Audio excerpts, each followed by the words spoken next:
Hello everyone, welcome back to my YouTube channel. My name is FPL Elma and we are going to be going through my Game Week 10 team selection. First of all, I'd like to thank you all for the cooking support on the channel. So close to 150 subscribers, I think 10 away. So make sure if you are new around here, make sure you subscribe, and if you enjoy the content, of course, make sure you leave a like. It really helps out the channel. So without wasting any much time, let's get straight into it. So first of all, we're going to look at my game week 9 performance. Managed to score 86 points, overall points up to 557, and I'd say a big green arrow from 1.1 million to 0. 0.7, which I think is a very good green arrow. So in goal we had Matt Turner with 1 point, conceded 2 goals to a very poor Luton side, which was a little bit concerning since they were cruising through the match and just bang bang 2 goals and down to 1 point from a possible clean sheet there, which was really disappointing. But 4 million goalkeeper, you don't get upset with those kind of things. Then you had Dunban, clean sheet 6 points. Udogi served off early when you could have had a clean sheet, 1 point. Matty Cash 2 points, disappointing display. Although Aston Villa played well, Matty Cash was not existent in any of the defensive or attacking outputs in terms of what is required for FPL. Then you had Madison getting a goal and getting 1 bonus point. Then Son stealing the show for the Crystal Palace.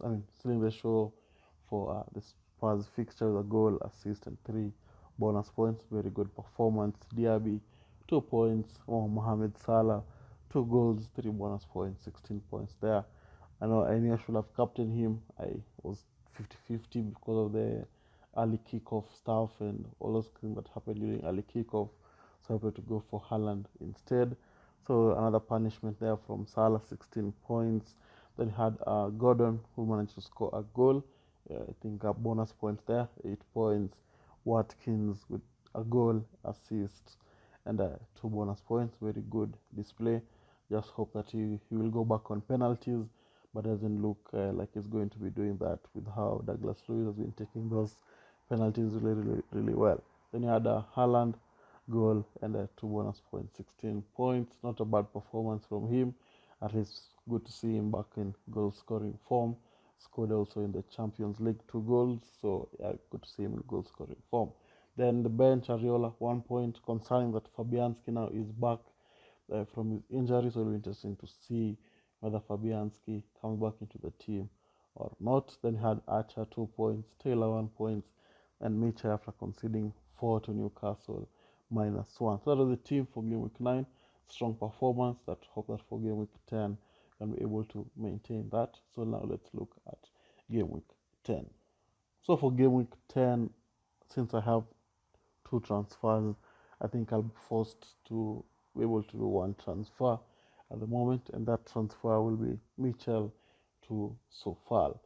Nothing against Mitchell, but I just think West Ham have a higher chance of keeping clean sheets. I know last game week I was supposed to go for Simicas, but opted to save the transfer and let's see what's going to happen in game week 10. So I did that.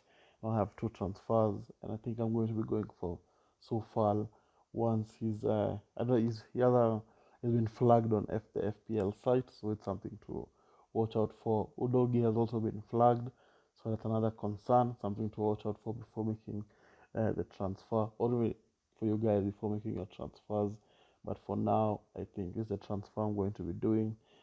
Mitchell to Sofal. When you see the green fixtures from the Sofal side, they kind of look similar fixtures to the one for Mitchell, but a little bit more appealing in terms of defending and also attacking returns that Sofal might offer. So that's what I'm thinking. Now let's have a look at the team. Then now we can have a look at the goalkeepers and the defender. We're going to be having Ariola in there.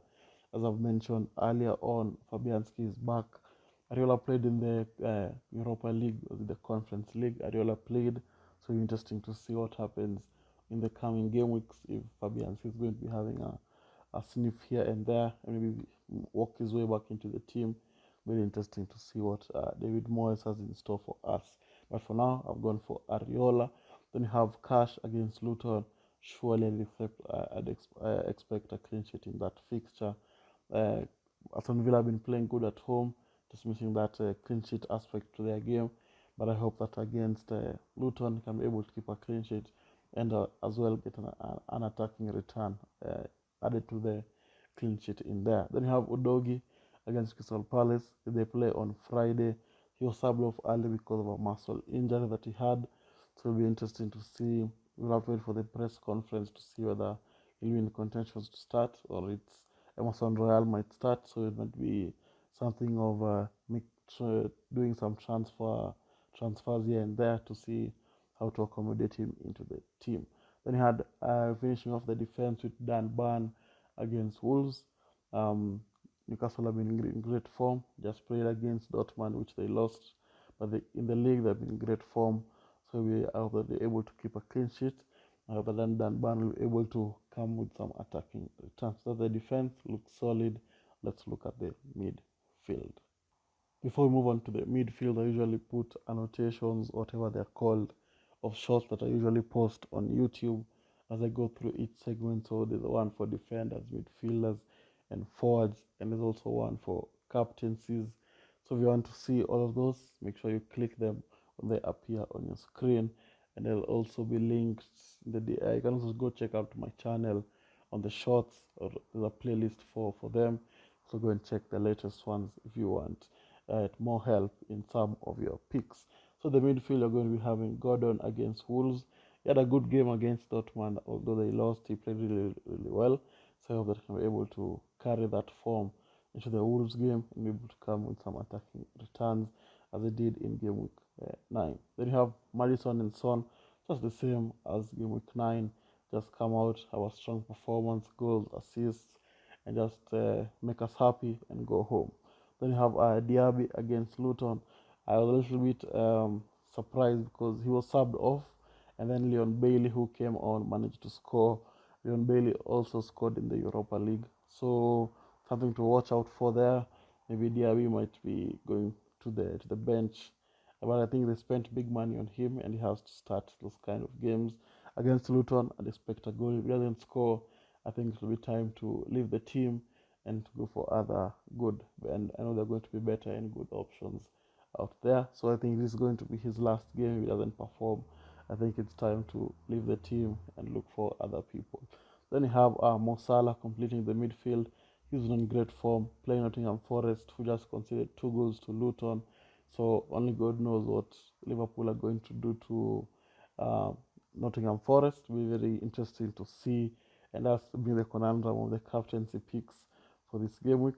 So yeah, that's the midfield. Looks strong, goals, assists, left, right, and center, and I hope it is going to perform. So now let's look at the forwards. So for the forward position, I'm going to be having Watkins against Luton. And as you can see, at the moment, I'm favoriting him as the striker as the captain for my team for game week 10. But there's still other potential in there. There's still the Diaby, there's still Salah, there's still Madison, there's still Son. So that brings. Let me know in the comment who you're going to be captaining, because at the moment I'm not so sure. But for now, it's on Watkins, and it may stay on Watkins. It might change. I don't know. So make sure you follow me on Instagram when I post the final pick, so that you can know who I've captained. Then finishing off the attack, finishing off the team is going to be Haaland against United. Of course, I'm a United fan, so I want Haaland to blank. And but for me, just going to be in the team because United have been playing very poor, and it might have a field day in there. So we'll have to wait and see for that. But I'm sure, Man City are going to have a field day against United, and so Haaland is going to be scoring goals there for fun. Then you have the bench, Turner against Liverpool. So far, who I'm going to be bringing in. If we find news about Udogi before the fixture starts, I'm going to be starting Sofal instead.